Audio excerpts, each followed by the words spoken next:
Ok. Bueno, la semana pasada estuvimos abordando el proceso evolutivo de la generación cristiana paulina y de cómo los discípulos de Pablo fueron adaptándose, por decirlo de alguna manera, a lo que les tocó adaptarse, porque si no los mataban de alguna forma. Yo decía que para nosotros es muy fácil criticar, juzgar, condenar y decir, ah, bueno, ellos, etcétera, etcétera, sí. Pero realmente no era como tan fácil. Entonces vamos a terminar esa parte que nos quedamos aquí en el código doméstico. ¿Ok? Estábamos diciendo que uno de los instrumentos o herramientas que utilizaron para eh,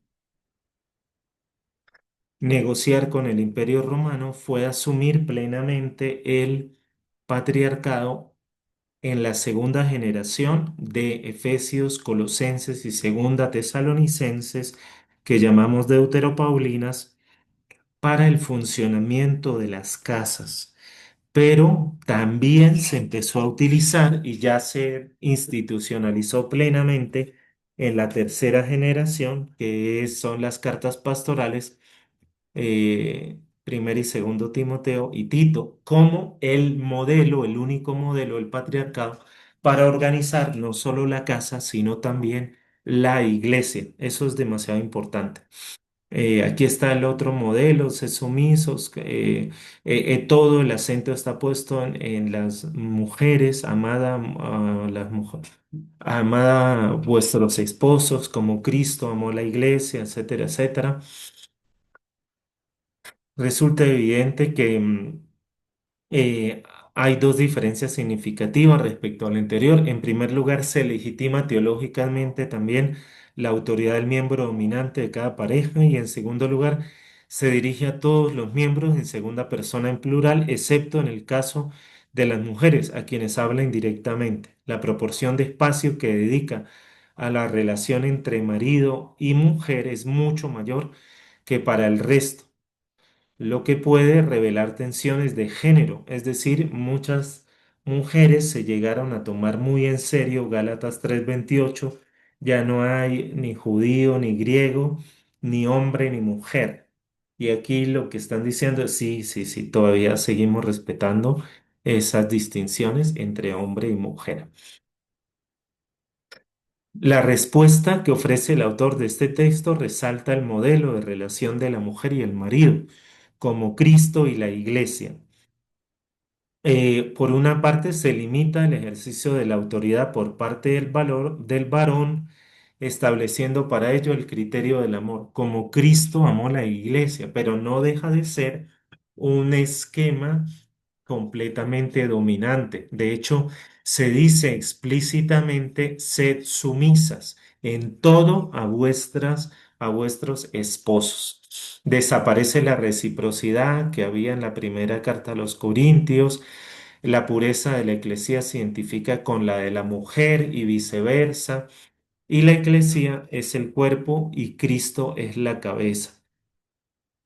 Esto revela que aunque se mantiene la inspiración paulina, la evolución cambia la tradición. Hace 8 días dijimos que a veces nosotros tenemos una imagen muy extraña, muy contraria a lo que realmente es la tradición. La tradición cambia, nos han enseñado que no, la tradición es dinámica, la tradición es viva.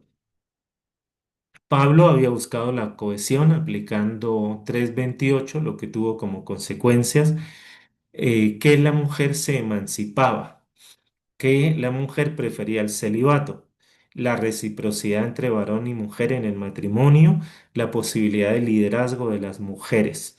Por su parte, los discípulos de Pablo de la segunda generación buscan la cohesión con el modelo patriarcal que tiene como consecuencias la preferencia por el matrimonio, la aceptación del modelo dominante del contexto patriarcal, la subordinación se legitima teológicamente esto es más duro porque ahora una mujer, si se revela, se está rebelando no solo contra su esposo, sino se está rebelando contra Cristo mismo. Pues obviamente detrás de todo esto hay un uso casi que manipulador, porque imagínense, al esclavo se le dice que vean en el amo a Cristo como si se le estuviera sirviendo a Cristo. Las consecuencias de esta evolución en la segunda generación son claras. Se produce una significativa reducción de la dimensión social de Gálatas 3:28. Las mujeres comienzan a ser desplazadas del liderazgo. La iglesia sufre un proceso de patriarcalización muy fuerte. La familia patriarcal va a ser cada vez más el modelo de la iglesia y el poder se coloca en los varones padres amos. Y para poder dirigir una comunidad hay que ser varón, padre, amo. Hay que las tres cosas. De hecho, vamos a ver en las pastorales que se pide que los obispos no sean célibes, sino que sean varones, padres y amos. Al contrario a lo que nos han enseñado de que el celibato es contrario al ministerio, em, en las primeras comunidades, lo normal, el 90% de clérigos o de pastores o de líderes no solo se casaban, tenían que casarse. Y uno de los criterios es que para elegir un patriarca o episcopo, obispo, tenía que ser un buen varón padre amo, tenía que ser un buen líder de la casa, tenía que ser un buen pater familias. Si no dominaba, si no controlaba a su propia familia en la casa, pues ¿qué se podía esperar para que él pudiera liderar una comunidad en la parroquia? Estoy hablando con un anacronismo, en la asamblea. Entonces es importante situar, entonces, todo esto de que los sacerdotes tienen que ser célibes, esto es una creación súper tardía, por allá del siglo X, ya cuando se logra eh, decretar y oficializar tajantemente la prohibición de el matrimonio en los ministros o en los sacerdotes, obispos, diáconos, ¿ok? Eso es súper tardío. Lo normal era casarse, incluso era el deber ser. Lo que pasa es que a nosotros, pues este tipo de cosas no nos las han enseñado mucho, ¿verdad? Entonces dijimos que em, hay una evolución clara y en la más fuerte en la tercera parte, la evolución que percibimos en esta segunda generación y que confirmaremos inmediatamente en la tercera, tiene su analogía en la situación social y política que dominaba el imperio en el último tercio de siglo. Es decir, el imperio siempre fue patriarcal, pero por una dinastía del último tercio de siglo se volvió mucho más patriarcal. A mediados de siglo hubo una dinastía que tenía presencia de mujeres liderando las familias, sobre todo en la dinastía de los Claudio. Pero en la dinastía de los Flavio, que fue en el último tercio, se nota una radicalización del patriarcado. La actitud ante el mundo de las cartas pastorales, entonces el número de creyentes ha aumentado, los problemas internos se han incrementado, especialmente en el punto de las relaciones domésticas entre marido y mujer, entre amo y esclavo, y ha crecido la tensión con el entorno. Los autores de estas cartas pastorales, primera y segunda Timoteo y Tito, relacionan la actitud de algunas mujeres que enseñan en la comunidad con la influencia de falsos maestros, mostrando que la exhortación de Efesios 5:22 no ha impedido que algunas mujeres sigan ejerciendo ciertos roles de liderazgo en las comunidades, porque si no, no se prohibiera. Estas comunidades estas cartas pastorales van a hablar mal de las mujeres que ejercen roles de liderazgo, como la enseñanza, esta posibilidad de que las mujeres enseñen y tengan cierta autoridad sobre los hombres, se considera como una violación del orden creado y de la distinción natural de los sexos. Como ustedes ven, algo que supone una involución. Así, los autores presentan estos comportamientos emancipados de mujeres como una alteración de la doctrina cristiana, de la cual Pablo es el verdadero maestro y transmisor. Esto es ficticio porque obviamente sabemos que el Pablo histórico no fue así. Además, como una desobediencia, los que han heredado su autoridad, la autoridad de Pablo. Entonces, estas cartas pastorales, primera y segunda de Timoteo y Tito, más exhortativas que dogmáticas, fundamentan la amonestación en la autoridad de Pablo y por él de quienes reciben estas cartas. Para ello, se refuerza más aún que en la segunda generación la estructura patriarcal de la Iglesia que busca sujetar a los miembros subordinados bajo la autoridad del pater familias, mientras que exhorta a estos a ejercer este rol conscientes de la responsabilidad de su liderazgo. A partir de ahora, el liderazgo solo lo puede ejercer un varón porque la iglesia se volvió una familia y una familia solo puede ser liderada por un pater familias, es decir, por un varón padre, esposo, amo. Entonces estos códigos domésticos en las cartas pastorales se han fragmentado, pero tienen aparición, ya no están tan enteros como en Efesios y Colosenses, pero en las referencias que tenemos desaparece toda alusión a la reciprocidad entre los tres pares.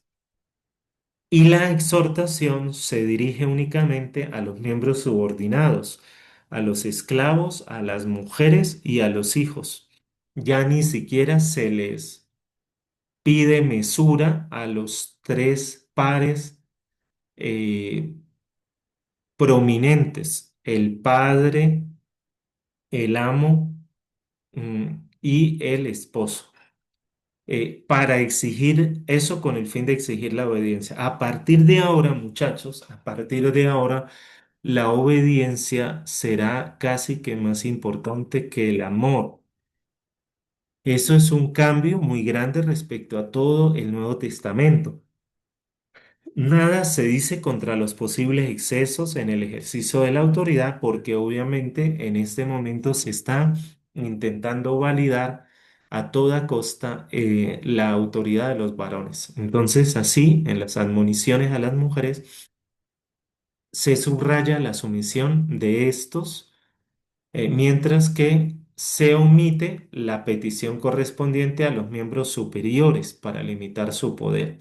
Por tanto, en estas cartas se avanza aún más en lo que dijimos antes. El modelo patriarcal ya se consolida como el modo más eficaz de presentarse ante el mundo y la iglesia es, como se dirá por primera vez de modo explícito, la casa de Dios. No se había dicho esto antes. Primera Timoteo 3:15.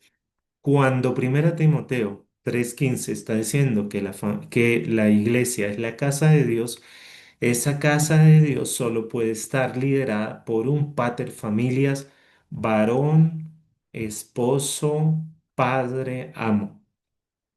Entonces, ese llamado patriarcalismo del amor que a mí me molesta que intenten maquillarnos como si fuéramos niños pequeños, se expresa igualmente en la exhortación sobre el peligro de las riquezas. Estas cartas condenan la acumulación de riquezas a la vez que la aceptan bajo la condición de que el rico cumpla con su responsabilidad para con los pobres. Es decir, puedes ser puedes tener muchos bienes, pero ojo, no primas tanto a los pobres. Así se mantienen las distinciones sociales que Pablo estaba borrando, Los constituidos en autoridad exigen obediencia a los grupos subordinados al tiempo que les aseguran su cuidado y su protección. Entonces, básicamente les ofrecen un refugio a los subordinados, pero un refugio subordinado. Es decir, aquí te vamos a seguir acogiendo, querido esclavo, queridas mujeres, pero con la condición de que te sometas al pater familias. Esa condición en la primera fase protopaulina no existía. En este proceso de fortalecimiento del modo patriarcal, como código ético que orienta a los creyentes en la eclesía de la tercera generación, las viudas juegan un papel muy importante y va a haber una discusión muy profunda. Básicamente se va a decir que las viudas ya son muy mayores, que no se casen y que se queden así, y las viudas que son menores, para que no provoquen problemas, que se vuelvan a casar. En cualquier caso, se excluye de la categoría de viudas buenas a las jóvenes, a quienes se les exhorta a casarse de nuevo para reforzar el modelo patriarcal y evitar de este modo que la comunidad sea criticada por el entorno por haber albergado en su seno mujeres emancipadas.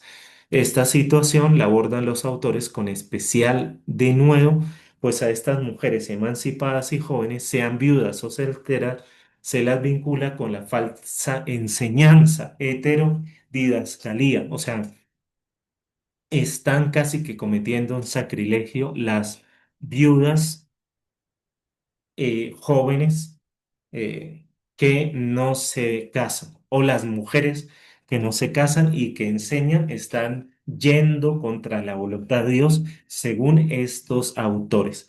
La viuda verdadera es aquella que está sujeta a la estructura patriarcal de la eclesía, tiene una función que en algunos puntos se asemeja a la del episcopo, eh, pero solo las viudas mayores.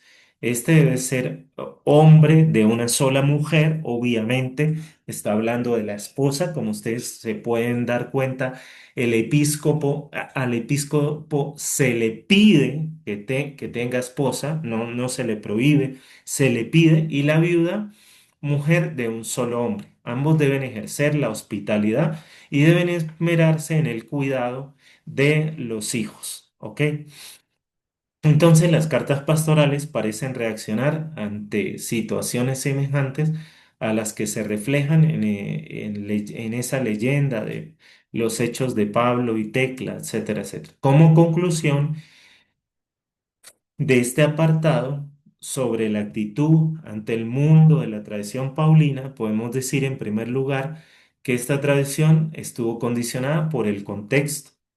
En segundo lugar, que mientras que con la segunda generación los códigos domésticos son utilizados con la intención predominante de regular los comportamientos de los miembros creyentes en Cristo de cada casa. En la tercera generación, los códigos domésticos se utilizan para regular y configurar la eclesía. En la segunda generación, por tanto, se busca con ellos modificar la identidad individual de cada creyente.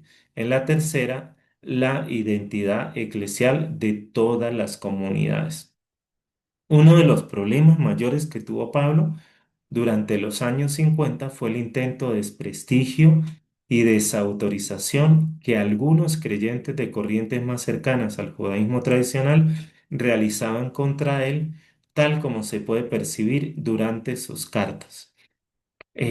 Bueno, esto en realidad lo vimos nosotros en la vida de Pablo. Quisiera más acudir a otro texto y ya cierro con este otro texto. Denme un segundito. Ajá, aquí.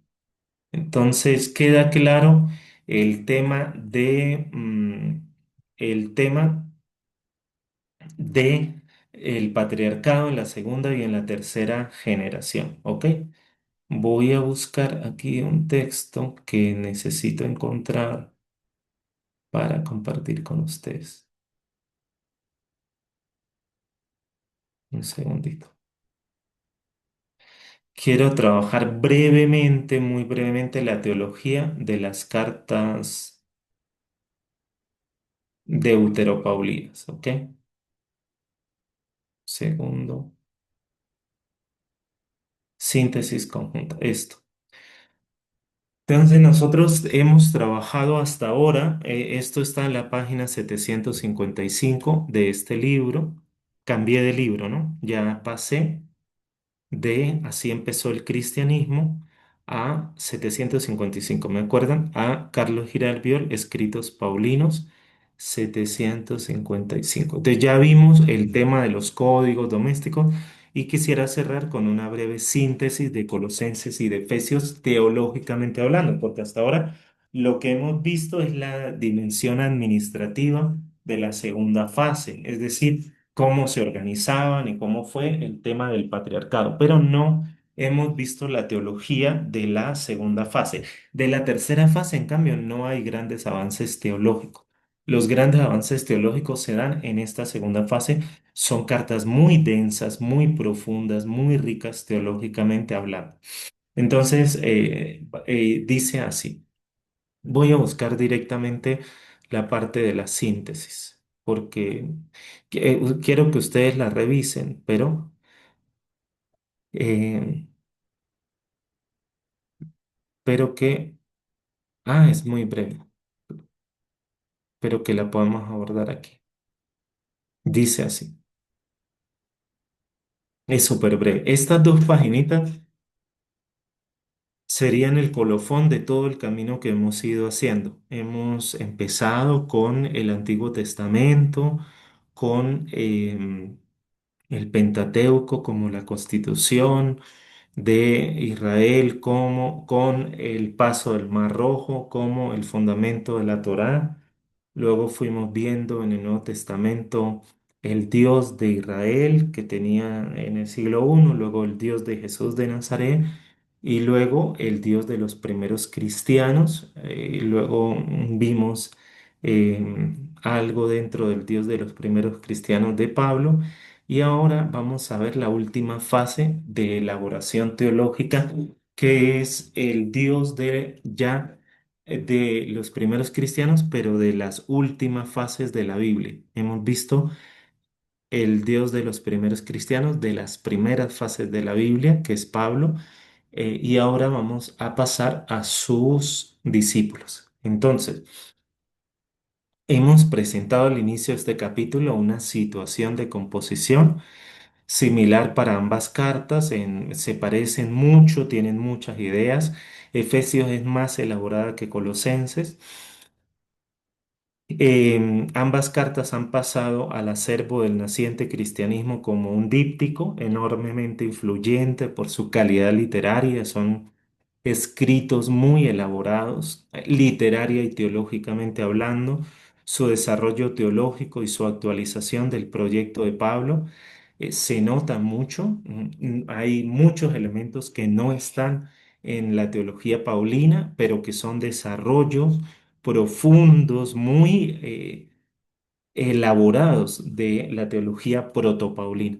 En aquellos años las comunidades paulinas habían crecido, eran más visibles en su entorno y se enfrentaban a reacciones con frecuencia hostiles por su peculiaridad. A la vez, el crecimiento había traído divisiones internas junto con ideas rituales, filosofías y el riesgo de diluir o perder lo genuino de la fe en Jesús Mesías. Se empezaban a decir que las estrellas, los astros, muchos elementos de la naturaleza tenían poder para salvar, como por ejemplo hoy en día lo que hacemos con el horóscopo o lo que hacen algunas personas con el horóscopo.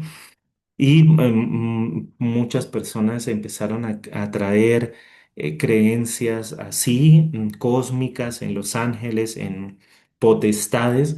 Y Efesios y Colosenses tienen que responder a esa situación.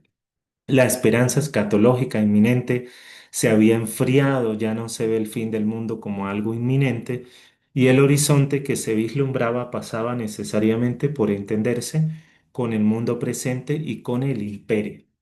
Entonces los discípulos de Pablo comprendieron que repetir las mismas instrucciones de Pablo de años atrás ya no iba a resultar efectivo, incluso podría ser contraproducente, y se propusieron desarrollar su memoria apelando y apoyándose en ideas de Pablo, pero adaptándolas a las nuevas circunstancias, sobre todo teológicamente. Donde más contradicen a Pablo es en el funcionamiento de la iglesia, como lo acabamos de ver con el tema de los códigos. En cuanto a la teología, hay mayor continuidad. Entonces, para responder a esos desafíos, desarrollan la cristología de Pablo y van a decir que Cristo es preexistente, que es la plenitud de la vida absoluta y total, y que todo fue creado por Él y para Él, y sin Él no existe nada de cuanto vemos. Ya eso es una teología muy, muy profunda, muy elaborada. Voy a traer la Biblia como para que nos suene un poco así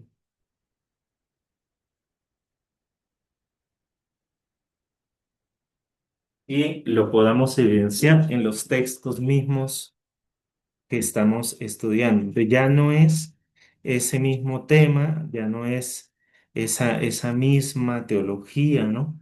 Que era como más básica, ¿no? Más concreta en Pablo, sino que estamos delante de otra realidad muy diferente, ¿ok?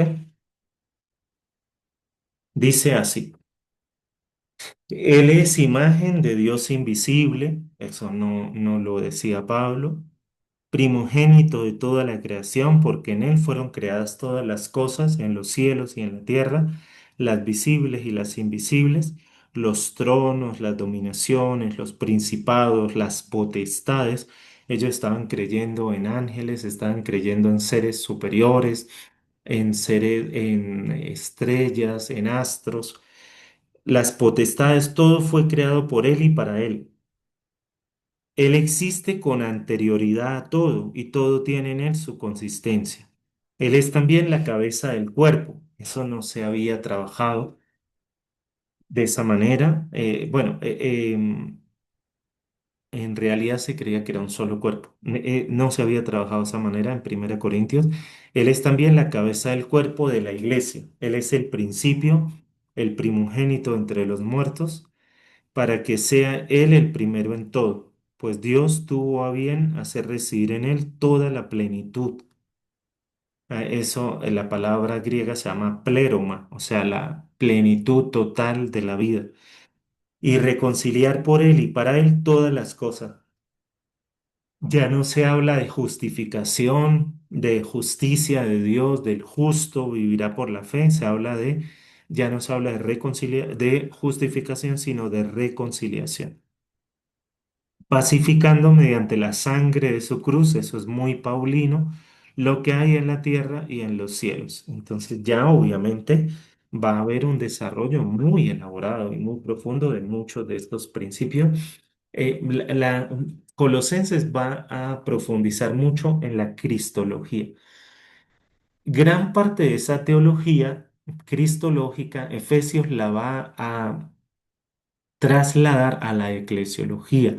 Y la reflexión eclesiológica de Efesios, wow, es muy profunda, muy elaborada, muy rica, pero obviamente ya no es tan fielmente paulina, ¿ok? Para Pablo, la iglesia son las iglesias locales. En algún momento Pablo piensa en la iglesia como una entidad, como un todo formado por iglesias locales, probablemente, pero nunca como una entidad cósmica, como la va a dibujar Efesios. Actualizaron la identidad del creyente de acuerdo con lo anterior, eh, y junto con la exhortación ética, Colosenses y Efesios. En primer lugar, la centralidad que había tenido el acontecimiento de la muerte de Jesús en la cruz para Pablo, de la que sacó tantas consecuencias teológicas, sociales, éticas y políticas, se expandió para dar más peso a la teoría de a la teología de la resurrección y de la exaltación de Cristo. Ya el centro no está puesto en el crucificado como estaba en la primera generación protopaulina. La fe en Cristo seguía afirmando su entrega en la cruz para la reconciliación y redención de los pecados, pero se puso ahora más énfasis en afirmar y cantar la entronización de ese Cristo con Dios, su resurrección, su preexistencia divina, su colaboración en la creación y su señorío sobre todos los poderes del cielo y de la tierra. De este modo, los autores afirmaban sin ambajes que las prácticas rituales, ascéticas o las ideas que tientan a los creyentes de Efesios y de Colosenses, por su atractivo y por sus promesas, son en realidad criaturas de Cristo y que Él las domina. Ellos empiezan a enamorarse de filosofías, de nuevas eras, de nuevas propuestas religiosas, ascetismos, les fascina el ayuno, la mortificación y creen que por eso, haciendo eso, se pueden ganar el cielo y pueden dominar el camino de perfección cristiana y casi que se separa el intento de dominar el cuerpo y los instintos con base al ayuno y a la mortificación del seguimiento de Cristo, lo cual es una verdadera locura. Esa era la tentación de los destinatarios de Efesios y Colosenses. Así muestran que esas tentaciones no pueden ofrecer nada que no logre Cristo, que está por encima de ellas. Y algunos están adorando ángeles y otros potestades, planetas, estrellas. En segundo lugar, y en coherencia con esta expansión de la cristología, eso es Colosenses, de la cristología, los herederos. Adelante, Luis, bienvenido. Disculpe, profe, buenas noches. Buenas noches. Esto último que estamos mencionando, de esta construcción final, tendrá que ver con el hecho ya del acercamiento más hacia Roma que hacia lo griego. Eh, ¿Coincide con eso, con esas cosmovisiones? Pues yo en lo que he leído que ellos tienen un arroz con mango. Es decir, hay un sincretismo enorme, enorme. Hay religiones mistéricas, están las religiones romanas, están estilos de vida filosóficos como el estoicismo.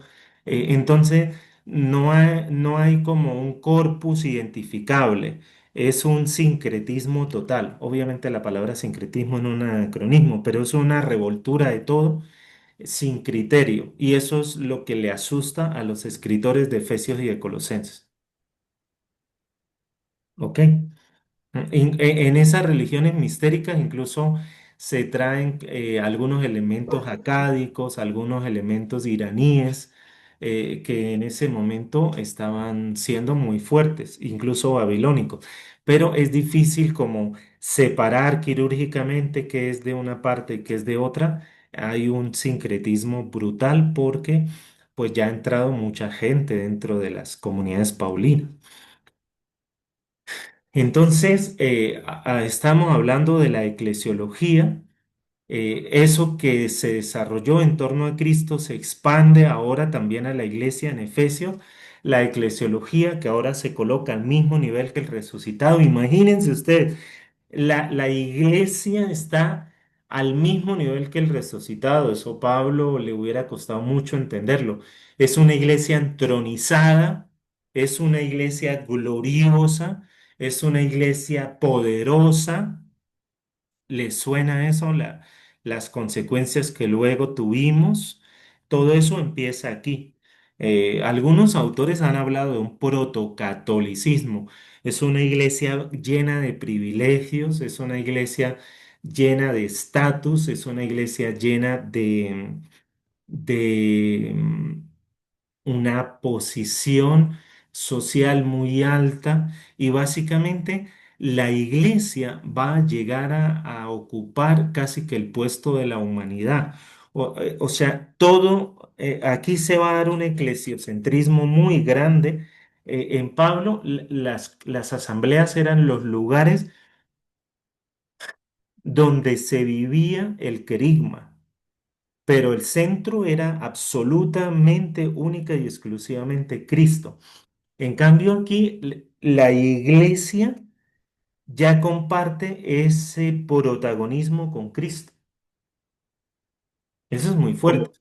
como sacramento de salvación. Sí, como sacramento de salvación y casi que, claro, de aquí del paso, de aquí al paso de que fuera de la iglesia no hay salvación, pues obviamente es milimétrico, ¿no?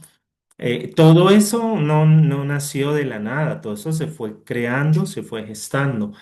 Entonces es una iglesia entronizada, plenitud de Cristo, casi que Cristo está atado a la iglesia. Adelante, Cristian. Profe, buenas noches. Qué pena meter la cucharada, pero esto me hace pensar un poquito como en lo que está pasando hoy en la iglesia, ¿no? Con el documento que salió sobre María como corredentora y mediadora, ¿no?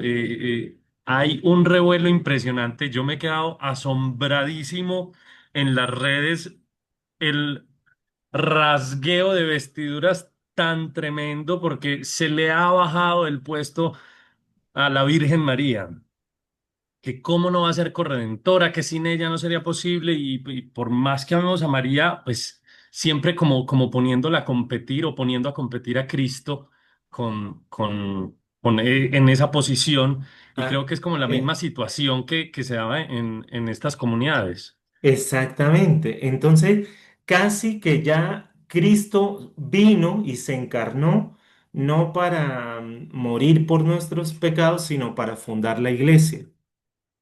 Obviamente ya esta iglesia no tiene nada que ver con Israel. Aquí ya hay una ruptura. En Pablo histórico, en el protopablo o en la fase protopaulina, ni siquiera podemos hablar de que el cristianismo sea el nuevo Israel. Dijimos que Israel sigue siendo Israel y que nosotros hemos sido injertados en Israel. ¿Se acuerdan de esa frase? Injertados, pero Israel sigue gozando de todas las prerrogativas y nosotros por medio del injerto en Israel. Solo que el requisito para ser injertado ya no es la circuncisión, sino es hacer un acto de fe, ¿ok?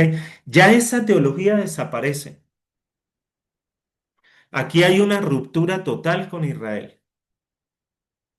Ya esta iglesia esposa de Cristo suplanta, sustituye y excluye al pueblo de Israel. Ya aquí no estamos hablando de judaísmo, no estamos hablando de tradición veterotestamentaria, nada por el estilo. Es una iglesia entronizada con vocación de anunciar el Evangelio en la tierra y en el cielo a todos los seres creados por Cristo.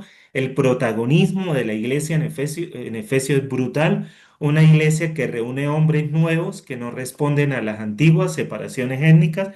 Es verdad, pero ya no se habla de Israel ni nacionales, solo atienden a la redención que ha transformado a los creyentes en seres nuevos. Esta iglesia ya no tiene su horizonte en el proyecto histórico de la restauración de Israel que Pablo anhelaba antes de la parucía, sino en sí misma y en su misión. Es un eclesiocentrismo. Todo el acontecimiento de Cristo pasa por la iglesia. Todo el acontecimiento de Cristo tiene su plenitud a partir de ahora en la iglesia, que debe anunciar este evangelio a todos los principados y potestades del cielo y de la tierra, porque casi ella se vuelve un principado y una potestad. Esta iglesia universal se constituye en el agente y vehículo que Cristo ha designado. Esta frase es fundamental. La Iglesia Universal se constituye en el agente y vehículo que Cristo ha designado para este evangelio que no tiene fronteras. Por eso, prácticamente la Iglesia va a acaparar el evangelio.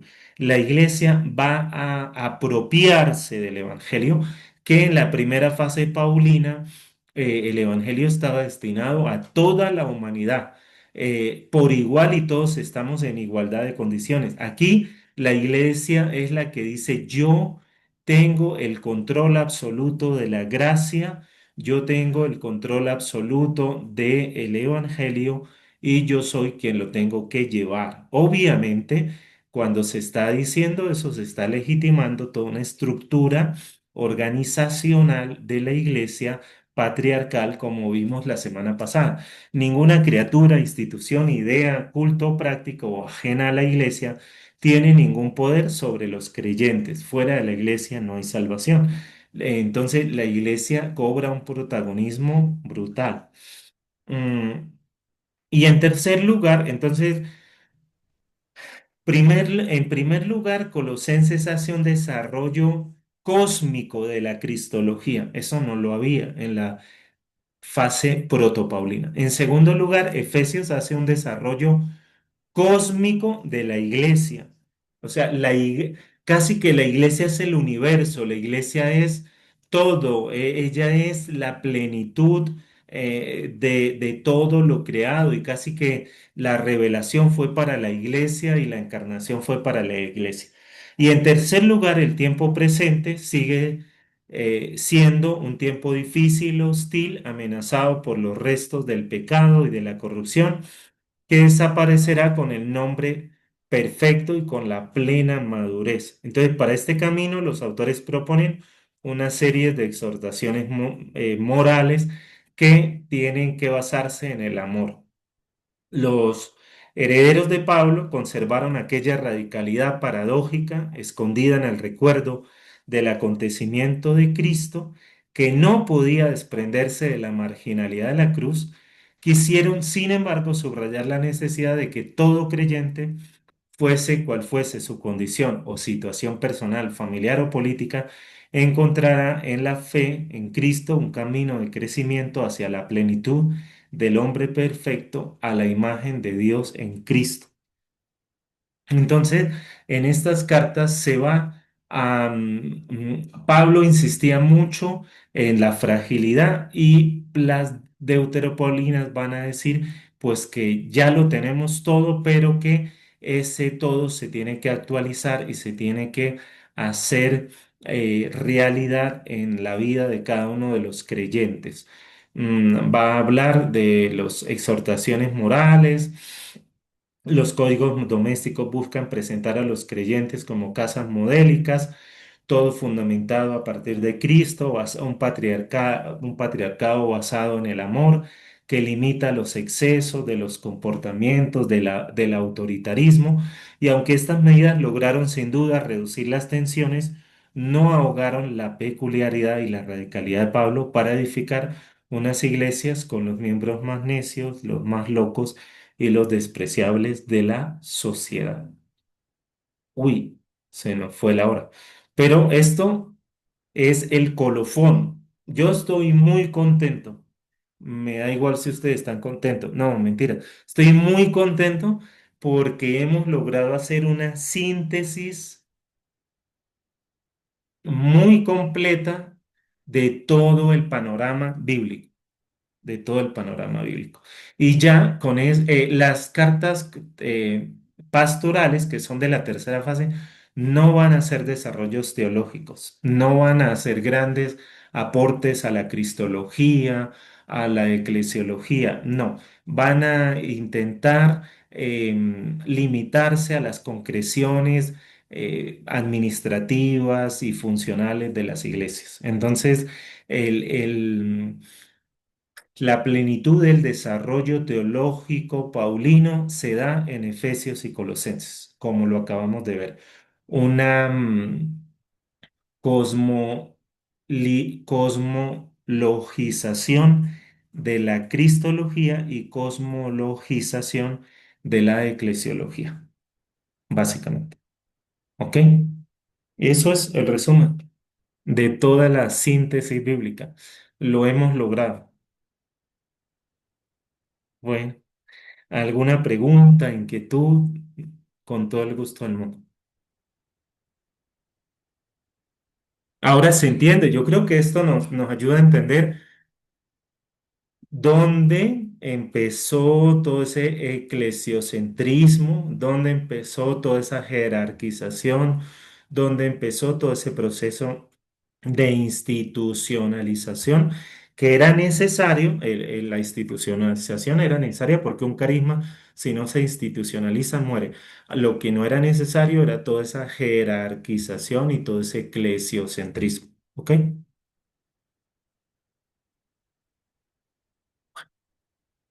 4 minutos, preguntas, dudas, porque tengo que entrar a otra clase. Esta es la segunda. Son dudas, preguntas, comentarios, aportes.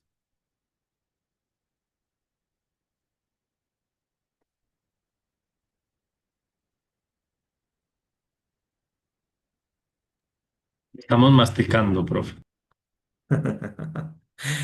Pero sí, por lo menos pueden ver las diferencias de las fases.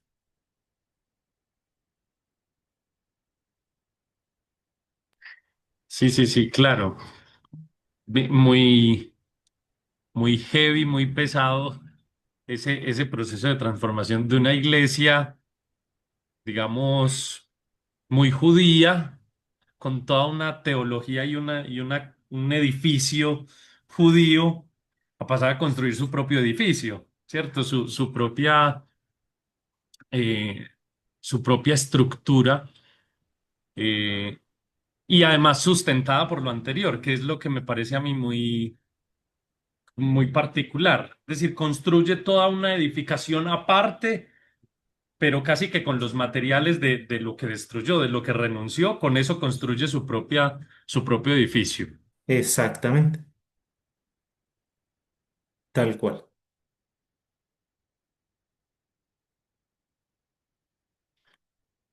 Muchas gracias, Cristian. Otra pregunta, duda. Con toda la tranquilidad, por favor. Intervengan, participen.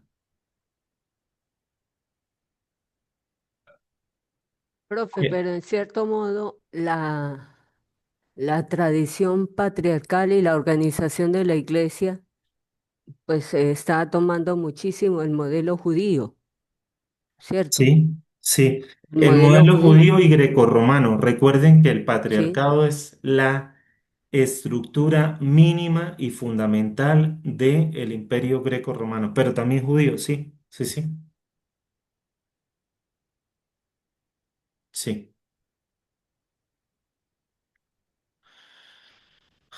Bueno, familia, si no hay más preguntas, inquietudes, esto ha sido todo. Yo el lunes estaría publicando las preguntas de la tercera y última actividad con todas las indicaciones para el desarrollo de esta actividad. Listo, todo el lunes va a estar abierto más días, no va a estar abierto solo 3 días. El lunes es 9, va a estar abierto por ahí hasta el jueves, viernes, para que tengan tiempo de desarrollar. Yo les voy a decir de qué página a qué página, todo clarito. ¿Listo? Listo, Listo, profe. profe. Muchas Ok, gracias. bueno, Profe, solamente un detallito, qué pena. Yo llegué tarde sí, a la clase, pero entonces no sé si ya se había tocado ese punto de la figura de la mujer, ¿no? Digamos que si había ya pasado a una iglesia un poquito más horizontal, más abierta, más rompiendo con el judaísmo, la mujer empieza a tener como cierta cabida en esa iglesia horizontal, y ahorita una estructura tan cerrada, tan masculinizada y tan patriarcal, no sé si se dijo al inicio de la clase y me lo perdí, como esa transformación de la participación de la mujer. a partir de la segunda fase y de la segunda generación, la mujer va a pasar a un lugar secundario y marginal. Y se le va a ir borrando progresivamente. Y en la tercera fase se prohíbe explícitamente en las cartas pastorales que las mujeres tengan cualquier rol de liderazgo, cualquiera. Ujú. Bueno, familia, que tengan una Gracias. excelente noche para poder entrar a la otra. Hasta luego. Gracias, Gracias, profe, muy profe. amable. Hasta luego. Feliz noche.